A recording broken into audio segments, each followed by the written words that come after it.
Hello guys, ನೀವು ನೋಡ್ತಾ ಇದ್ದೀರಾ Kannada sports official YouTube channel.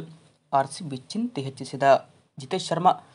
RCB ಈ ಬಾರಿ ದುಬೈನಲ್ಲಿ ನಡೆದ 18ನೇ IPL ಟೂರ್ನಿಯ ನಿಮಿತ್ತ ನಡೆದ ಮೆಗಾ ಹರಾಜಿನಲ್ಲಿ ವಿದರ್ಭ ಆಟಗಾರನನ್ನು 11 ಕೋಟಿಗೆ ಖರೀದಿ ಮಾಡಿತ್ತು. ಬಟ್ ಫಿನಿಶಿಂಗ್ ಪಾತ್ರ ನೀಡಲು ಫ್ರಾಂಚೈಸಿ ಕೂಡ ಯೋಚನೆ ಮಾಡಿತ್ತು. ಆದರೆ ಇತ್ತೀಚೆಗೆ ನಡೆದ ವಿಜಯ್ ಹಜಾರೆ ಟ್ರೋಫಿಯಲ್ಲಿ ತಮ್ಮ ಬ್ಯಾಟಿಂಗ್ ಚಮತ್ಕಾರ ತೋರುವಲ್ಲಿ ಜಿತೇಶ್ ಶರ್ಮಾ ಸಂಪೂರ್ಣವಾಗಿ ಎಡವಿದ್ದಾರೆ ಅಂತಲೇ ಹೇಳ್ಬೋದು.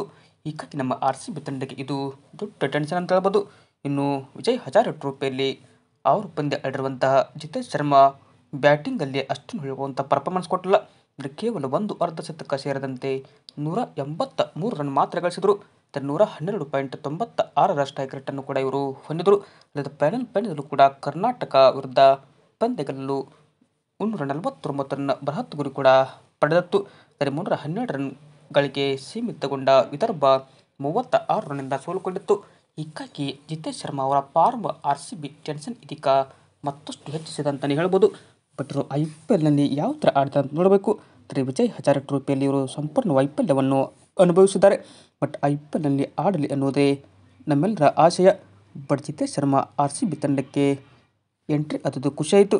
ಬಟ್ ಅದೇ ಥರ ಇವರು IPL RCB ತಂಡಕ್ಕೆ ಕಪ್ ಗೆಲ್ಲಿಸಿಕೊಡ್ತಾರೆ ಇರುವಂಥ ಕಾದೋಣ. ವಿಡಿಯೋ ಇಷ್ಟ ಅಂದರೆ ಲೈಕ್ ಮಾಡಿ. ಇದೇ ಥರ ಸ್ಪೋರ್ಟ್ಸ್ ಮಾಹಿತಿಗಾಗಿ ತಪ್ಪದೆ ನಮ್ಮ ಚಾನಲ್ಗೆ ಸಬ್ಸ್ಕ್ರೈಬ್